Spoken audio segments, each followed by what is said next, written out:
처음부터 이만희 씨를 구원자로 믿는 사람은 아무도 없습니다. 탈퇴를 해야 되는지 말아야 되는지 지금이 제일 적기다. 절대로 거기에 남아 계시지 마시고 충분히 생각하신 다음에 그 단체를 속히 나오셨으면 좋겠다라는 말씀 드리고 싶습니다.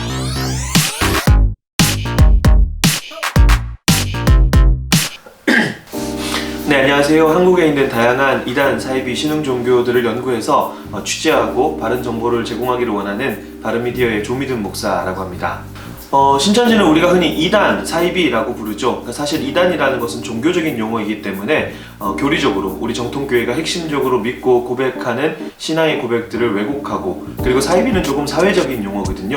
겉으로 보기에는 비슷한 것처럼 보이지만 근본적으로 완전히 다른 1984년에 본인들이 시작했다라고 주장하고 있고요. 40년 동안 각종 여러가지 문제들을 일으켜왔다는 것을 우리가 잘 인지하고 있습니다. 어쨌든 이만희 씨를 이 시대에 축제하는 구원자로 믿는 이단인 동시에 신천지에 빠지면 각종 반사회적인 문제들이 일어나기 때문에 우리가 신천지를 규정할 때 이단, 사이비 이렇게 부르고 있습니다. 현재 지금 신천지 현행법 위반에서 가장 많이 논란이 되는 게 건축법 위반이거든요. 사실 모든 건축물은 용도가 있고 그 용도 외의 목적으로 사용하게 되면 건축법 위반이 됩니다. 과천에 있는 그 이마트 9층, 10층 거기는 신천지가 이제 요한지파가 본부로 사용하고 있는데 거기는 종교시설이 아닙니다. 그럼에도 불구하고 신천지가 10년 넘게 거기를 종교시설로 사용하면서 예배를 드려왔고 이것은 명백하게 건축법 위반이라고 볼 수 있고요. 그리고 대구 같은 경우도 다리오지파 건물이 지하 1층에서 지상 8층까지 되어 있는데 31번 확진자가 4층에서 예배를 드렸다라고 하죠. 4층은 종교시설이 아닙니다. 그렇기 때문에 거기서 예배를 드리는 것도 역시 건축법 위반이 되겠죠. 학원법 같은 경우는 검찰에서 2차례 불기소가 있었지만 그 불기소 처분이 잘못됐다라는 것을 주장하면서 계속해서 재수사를 요구하고 있고 그에 해당하는 어떤 고발들이 차후에 일어나지 않을까 저는 그렇게 판단을 하고 있습니다.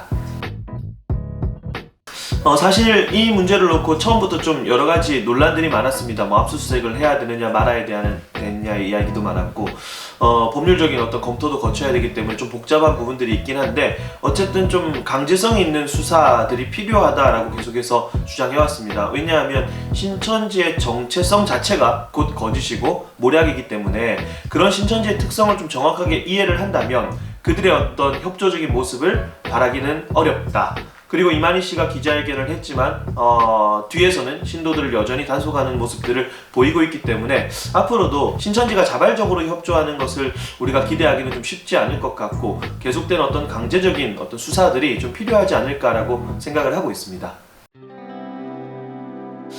신천지가 무너지진 않을 겁니다. 왜냐하면은 신천지 내에 단단한 결속층을 이루고 있는 층이 있기 때문에 보통 이제 이런 이단 사이비 단체들이 한꺼번에 와해가 되지는 않습니다. 그러나 분명히 신도 이탈은 있겠죠. 그럼 여기서 생각해야 될 게 과연 이탈한 신천지 신도들이 가정으로 돌아오거나 교회로 돌아올 수 있을까라는 지점인데 그 지점은 굉장히 예측하기가 어렵다라는 겁니다. 거의 10년, 20년 동안 신천지에서 생활한 사람들도 있을 거고 무신앙자였다가 신천지로 갔던 사람들도 있을 수 있고 그렇기 때문에 교회로 돌아온다라고 생각하는 것은 조금 쉽지 않다. 그러면 그들이 나와서 건강한 신앙인과 건강한 사회 구성원으로 자리 잡을 수 있는 그런 도움들이 절실히 필요하다라고 생각을 합니다.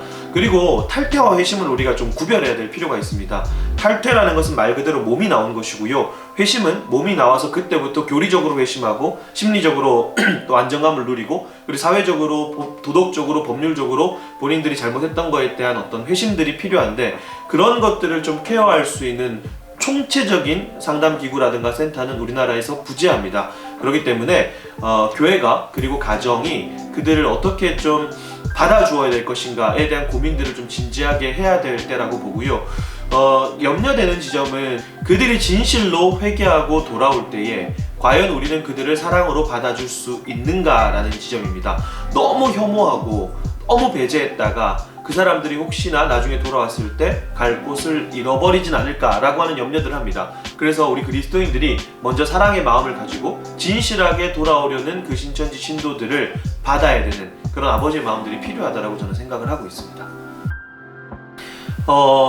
지금이 제일 적기라고 말씀을 드리고 싶습니다.